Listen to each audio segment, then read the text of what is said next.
Hola a todos, soy Mercedes Petrino, docente del área de Anatomía Normal de la Facultad de Ciencias Médicas de la Universidad Nacional de Cuyo. Y en este video les voy a explicar un poco cuáles son las bases y los fundamentos de las técnicas de diagnóstico por imagen que más utilizamos en la práctica médica habitual. Cuando hablamos de diagnóstico por imagen en medicina, nos referimos al conjunto de técnicas que nos permiten obtener imágenes de aquellas estructuras internas del organismo que no son accesibles a la inspección visual.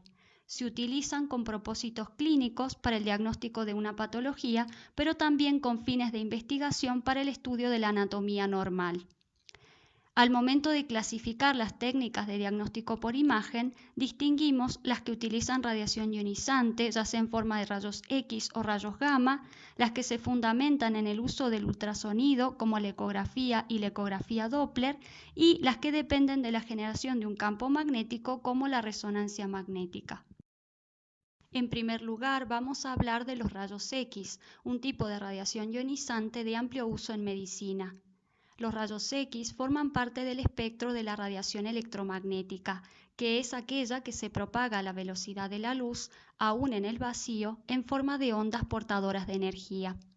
Existen distintos tipos de ondas electromagnéticas, algunas muy conocidas y de uso cotidiano, como las ondas de radio, las de microondas y el espectro de la luz visible.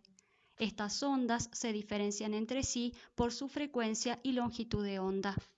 Los rayos X y gamma ocupan uno de los extremos del espectro de radiación electromagnética y se distinguen por tener alta frecuencia y escasa longitud de onda. Poseen alta energía y capacidad ionizante y no son perceptibles por el ojo humano. Los rayos X se producen cuando hacemos incidir un haz de electrones acelerados procedentes de un cátodo contra los átomos del ánodo. Al chocar, los electrones liberan energía. La mayor parte de esta energía se transforma en calor, pero un porcentaje se emite en forma de rayos X. Este proceso tiene lugar en una ampolla de vidrio al vacío, rodeada de un blindaje de plomo, a excepción de la zona de la ventana por la cual salen los rayos. Los rayos generados en el proceso que acabamos de explicar tienen ciertas propiedades que resultan muy útiles en el estudio de la anatomía humana del paciente vivo. En primer lugar, son capaces de penetrar la materia. Cuando el haz de rayos incide sobre la materia, parte de esta radiación es absorbida y parte no es modificada y atraviesa la materia. Esta capacidad de penetrar la materia depende de las características del haz de rayos y de las propiedades del cuerpo que es atravesado. Respecto de las de rayos, cuanto mayor frecuencia y menor longitud de onda tenga, mayor energía tendrán los fotones y mayor capacidad de penetración. Esto puede ser regulado por el radiólogo a través del voltaje. Por otro lado, algunos tejidos absorben mayor cantidad de radiación que otros, y esto depende de su densidad. Como vemos en la imagen, la penetración es inversamente proporcional a la absorción y esta depende de la densidad del tejido o material que se interpone. Otra propiedad de los rayos X es su efecto luminiscente, es decir, que al incidir sobre ciertas sustancias hacen que éstas emitan luz. Esta propiedad se utiliza en radioscopía para la visualización de estructuras anatómicas en tiempo real. Tienen también efecto fotográfico, es decir, que los fotones que no son absorbidos por el cuerpo inciden sobre la emulsión de halogenuros de plata que cubre la placa radiográfica y producen su ennegrecimiento luego del proceso de revelado. Poseen además efecto ionizante, es decir, que si un gas es irradiado con rayos X, se hace conductor dejando pasar la corriente eléctrica. Esta propiedad se usa ampliamente en radiología para medir la cantidad y calidad de la radiación. La última propiedad que vamos a mencionar de los rayos X es su efecto biológico, es decir, su capacidad de producir cambios en los tejidos vivos. Esto ocurre porque ionizan la materia. Dependiendo de la dosis recibida, pueden generar alteraciones en el funcionamiento y la multiplicación celular, mutaciones o muerte celular. En la mayoría de las exploraciones diagnósticas no aparecerán efectos adversos debido a la baja cantidad de radiación recibida, pero las exposiciones múltiples aumentan el riesgo. Siempre se deben evitar en embarazadas. En medicina, la radiación electromagnética en forma de rayos X se utiliza para obtener imágenes de radiografía, ya sea convencional o digital, radioscopía, tomografía computada, mamografía y densitometría, entre otros. En este video solamente haremos referencia a la técnica de radiografía y tomografía computada. La radiografía es una de las técnicas de diagnóstico por imagen más utilizadas. En la radiografía convencional, el paciente se interpone entre el emisor de rayos X y la placa radiográfica. Los fotones que no son absorbidos por los tejidos impactan sobre la placa radiográfica y sensibilizan las sales de plata allí contenidas. De esta manera, al revelar la placa, se obtiene una imagen superpuesta de todas las estructuras atravesadas por los rayos en su camino. La radiografía digital se basa en los mismos principios de emisión de rayos X y de su interacción con el organismo, pero en este caso no se utilizan placas radiográficas, sino que los rayos X son capturados por sensores que generan una imagen digital que luego es enviada al computador en forma de señales eléctricas. Existe una gran variedad de equipos de rayos X. Estos pueden ser fijos o portátiles y permiten obtener imágenes con el paciente en bipedestación o en decúbito. Un equipo de rayos X consta de los siguientes elementos: un generador de alta frecuencia que suministra el voltaje necesario para la producción de los rayos X, una consola desde donde el técnico radiólogo regula el voltaje, el amperaje y el tiempo de exposición, un tubo de rayos X donde se originan los rayos X dentro de la ampolla plomada que contiene el ánodo y el cátodo, y por último el chasis, que es la estructura que contiene la placa radiográfica o el sistema digital de sensores. Este chasis puede estar dispuesto en una mesa radiográfica en el caso en el que se toman las placas con el paciente en decúbito, o en un portachasis mural cuando el paciente está en bipedestación. Cuando describimos una imagen radiográfica, definimos las estructuras observadas en función de su opacidad. Decimos que los tejidos que se ven blancos en una radiografía son radiopacos y aquellos que se ven negros son radiolúcidos o radiotransparentes. Una estructura radiopaca es aquella que tiene alta densidad, por eso absorbe todos o casi todos los fotones de las de rayos, impidiendo que estos alcancen la placa radiográfica. El metal y el hueso, por ejemplo, son radiopacos en una radiografía. Una estructura radiolúcida, en cambio, es aquella que por su baja densidad permite el paso de todos o casi todos los fotones de las de rayos. Estos alcanzan la placa radiográfica y la queman, generando una tonalidad oscura. En una radiografía, el aire es radiolúcido. La grasa y los tejidos blandos tienen una densidad intermedia y se identifican en una radiografía dentro de una gama de grises. Es fundamental que tengan claros estos conceptos para que puedan describir adecuadamente cualquier imagen radiográfica. Por ejemplo, en la radiografía de tórax que vemos en la diapositiva, podemos identificar como estructuras radiopacas al marcapasos metálico que tiene colocado el paciente y a las estructuras óseas visibles, por ejemplo, vértebras de la columna, costillas, clavícula, escápulas. El aire que ocupa los campos pulmonares es radiolúcido y como ejemplo de opacidades intermedias encontramos a los tejidos que constituyen el corazón. Al momento de interpretar las imágenes radiográficas es muy importante comprender los conceptos de posición y proyección. Como su nombre lo indica, la posición hace referencia a la ubicación del paciente respecto de la placa radiográfica.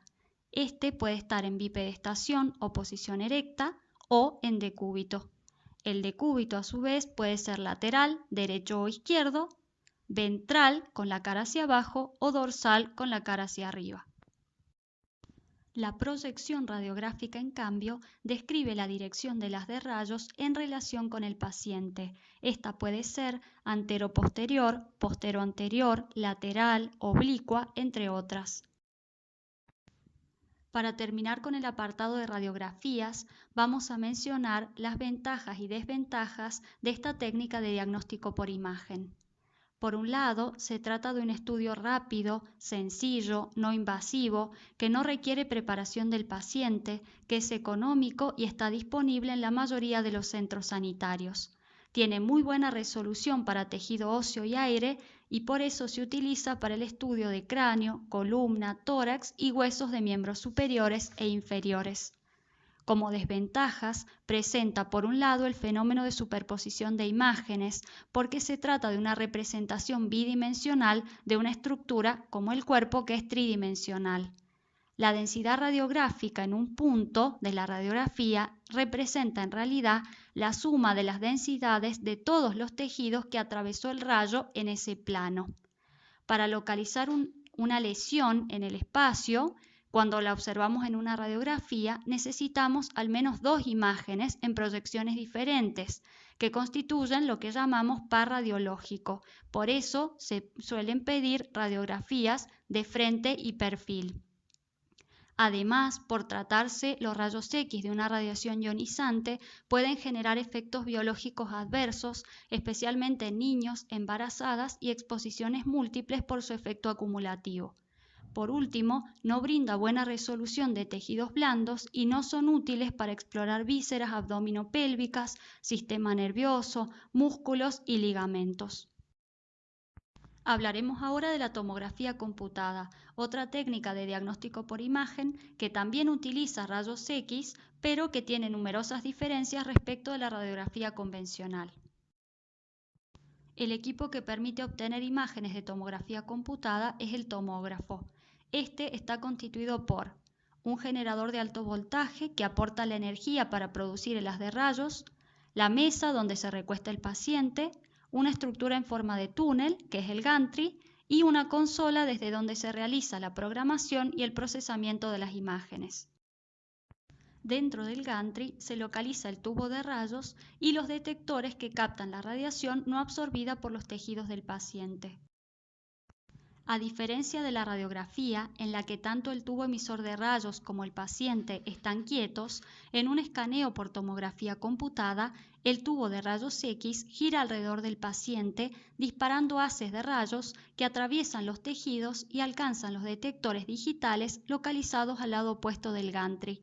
Los rayos captados por los detectores son transmitidos luego a una computadora que, mediante un procesamiento matemático, genera distintos cortes de la región anatómica estudiada, que pueden ser axiales, sagitales o coronales.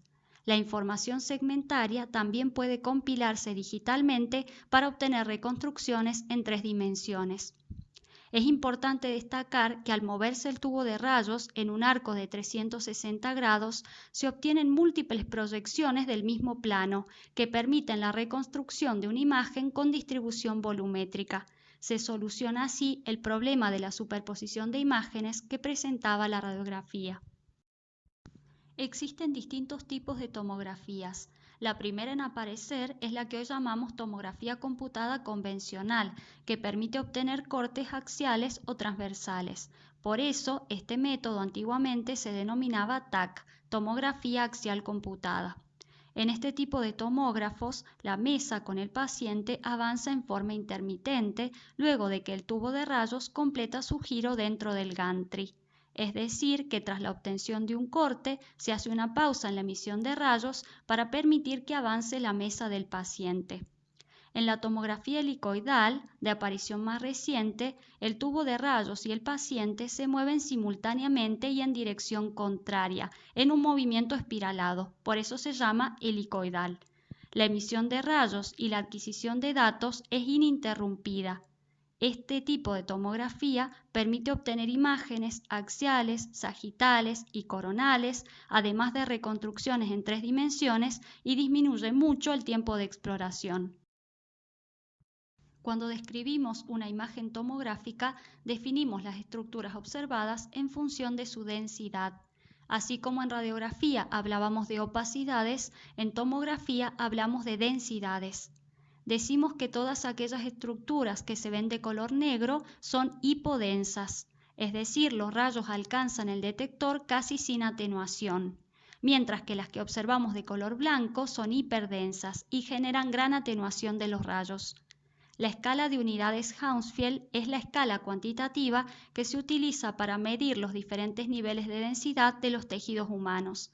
Va desde -1000 a +1000, siendo por convención 0 la densidad del agua, menos 1000 la densidad del aire y más 1000 la densidad del hueso. Si observamos una imagen tomográfica en formato digital, podemos comprobar que a cada píxel de la imagen le corresponde un valor de la escala de Hounsfield. En tomografía, el metal, el hueso, los medios de contraste y la sangre coagulada son hiperdensos. El aire, presente en la vía aérea, pulmones y en las vísceras huecas digestivas, en cambio, es hipodenso. La grasa, los músculos, las vísceras sólidas y el agua se ubican en la escala de grises. Una ventana tomográfica es una forma de configurar los tonos de la imagen para realzar el contraste de ciertas estructuras que queremos observar. En la diapositiva pueden observar 4 cortes de tomografías de tórax. Los 2 superiores son cortes axiales y los inferiores coronales. Las 2 imágenes de la izquierda muestran la ventana de mediastino, que permite identificar con mayor resolución estructuras cardíacas y de grandes vasos. Las imágenes de la derecha, en cambio, están en ventana de parénquima, que es ideal para el estudio de las vías aéreas y los pulmones. En la actualidad, los tomógrafos de última generación permiten la realización de reconstrucciones 3D, endoscopías virtuales y angiotomografías para el estudio del sistema vascular.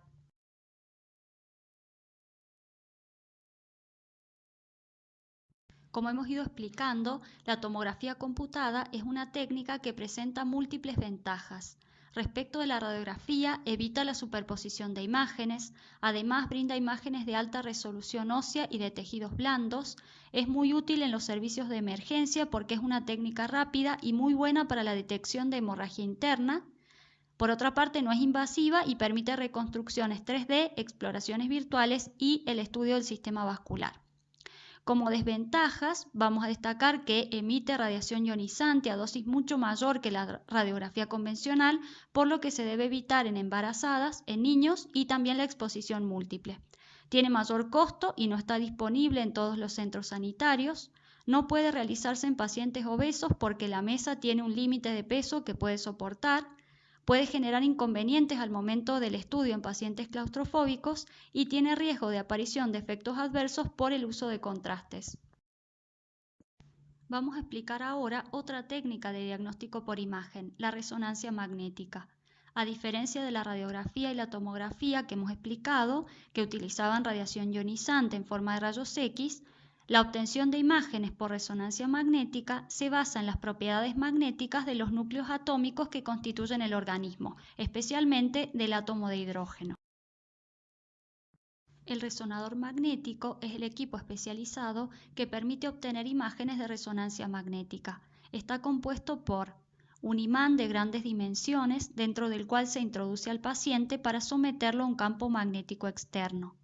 Antenas capaces de emitir y captar ondas de radiofrecuencia.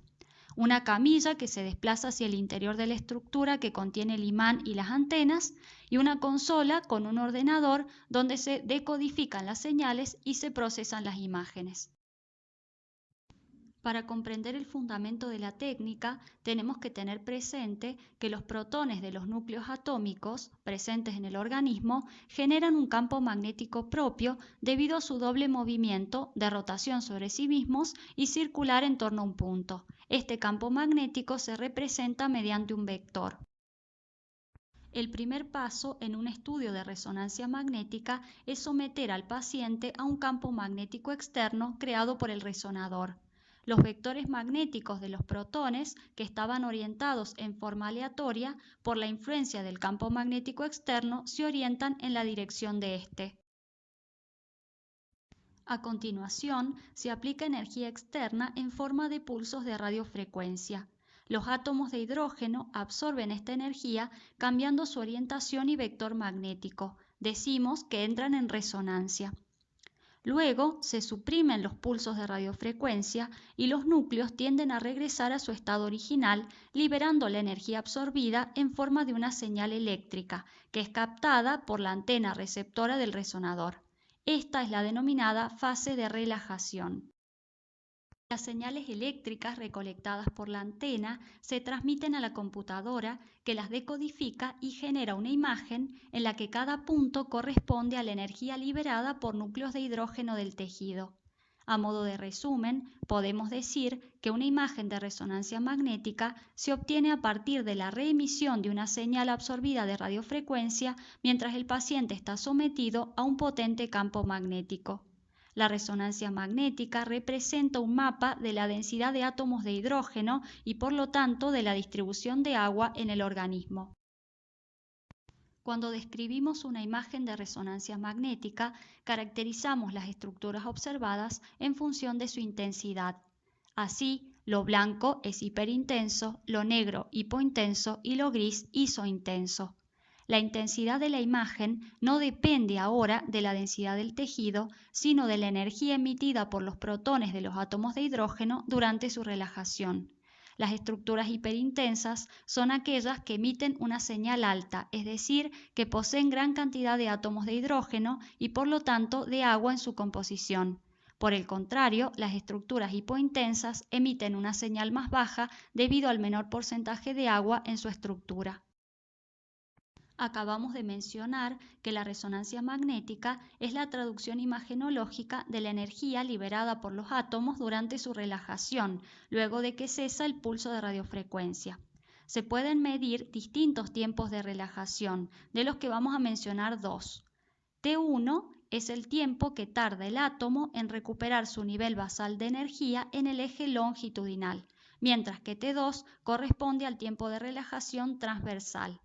Si comparamos las imágenes T1 y T2 del mismo corte, notaremos que la intensidad de los tejidos, que se traduce en el color observado, es distinta según el tiempo de relajación medido. Por ejemplo, en T1 el agua y el líquido cefalorraquídeo son hipointensos, mientras que en T2 serán siempre hiperintensos. En general, ambas imágenes se complementan, ya que mientras T1 brinda muy buena resolución de la anatomía normal, T2 es muy sensible a los cambios patológicos.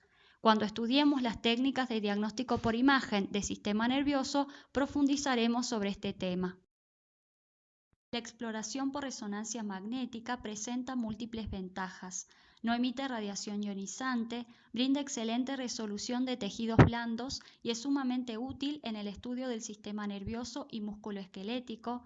No es invasiva y mediante la técnica de angioresonancia permite el estudio del sistema vascular sin necesidad de aplicar contraste. Además, la resonancia funcional provee información sobre la fisiología y el metabolismo de los tejidos.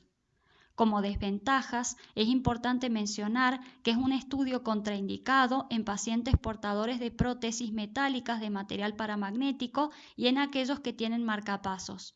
Es un estudio caro y disponible solo en centros de mayor complejidad, no puede realizarse en pacientes obesos, tiene mayor tiempo de duración, requiere colaboración del paciente y en el caso de pacientes pediátricos o claustrofóbicos puede requerir sedación, tiene baja resolución para tejido óseo y siempre existe el riesgo de efectos adversos por el uso de contrastes. En todas las técnicas que hemos explicado se pueden utilizar medios de contraste. Se trata de sustancias que introducidas en el organismo por vía oral, rectal o endovenosa mejoran la visibilidad de ciertas estructuras. En el caso de los estudios de radiografía o tomografía se utilizan sustancias radiopacas e hiperdensas. Por vía oral o rectal, el sulfato de bario en la exploración de la vía digestiva y los contrastes yodados por vía endovenosa. En la técnica de resonancia magnética, en cambio, el medio de contraste utilizado es el gadolínio y se administra por vía endovenosa. La última técnica de diagnóstico por imagen que vamos a explicar es la ecografía. Se basa en la utilización de ultrasonidos, es decir, vibraciones sonoras de alta frecuencia que no son percibidas por el oído humano y que se propagan a través de la materia. Permite obtener imágenes en tiempo real según la modificación que sufren los rayos ultrasónicos al atravesar medios de diferente densidad e impedancia acústica. Los ultrasonidos se generan en un dispositivo llamado transductor.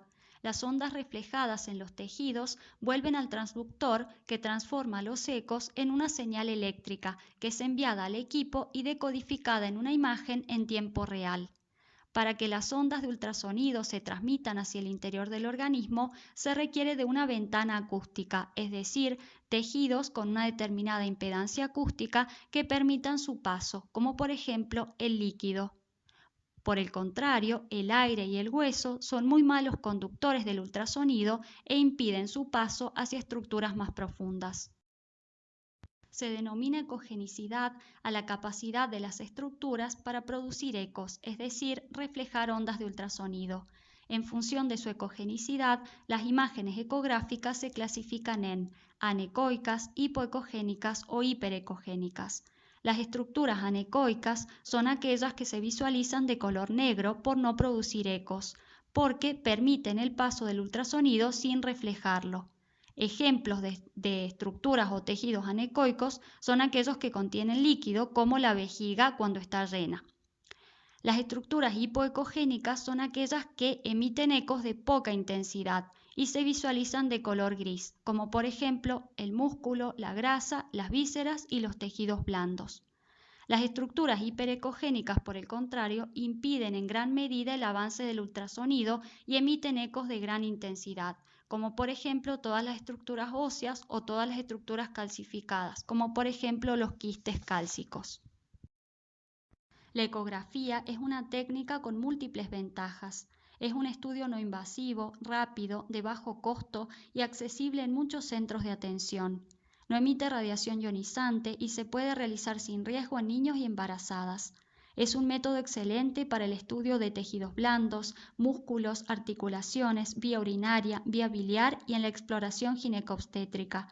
Brinda imágenes en tiempo real y si se le agrega la técnica Doppler, permite estudiar flujos en el sistema cardiovascular. Por otro lado, presenta algunas desventajas. Es un estudio operador dependiente y está influido en gran medida por la experiencia y habilidad del médico ecografista. Solo sirve para la exploración de regiones con ventana acústica. No es útil para estudiar compartimentos con límites óseos como cráneo-tórax. El único caso en el que se puede utilizar para la exploración del sistema nervioso es en niños menores de 18 meses antes del cierre de las fontanelas. Tampoco tiene buena resolución para estructuras que contengan aire, como los pulmones, o en el caso de que exista meteorismo intestinal. El espesor del panículo adiposo en obesos también dificulta la obtención de una imagen de calidad. Por último, recordemos que requiere la preparación del paciente, por ejemplo, que beba abundante líquido en el caso de las ecografías ginecológicas o vesicoprostáticas o que se encuentre en ayuno en el caso de las ecografías que exploran la vía biliar. Y para terminar, les dejo una frase que les puede servir mucho en su futura práctica médica. El que no sabe lo que busca no entiende lo que encuentra. Esto se aplica a los métodos de diagnóstico por imagen. Estas técnicas se solicitan en función de un diagnóstico presuntivo y de una sospecha diagnóstica, ¿sí? Que es posterior a una adecuada anamnesis, a un examen físico completo y a un razonamiento médico. Les agradezco mucho su atención. Cualquier duda o consulta pueden plantearla por el foro y les responderemos a la brevedad. Muchas gracias.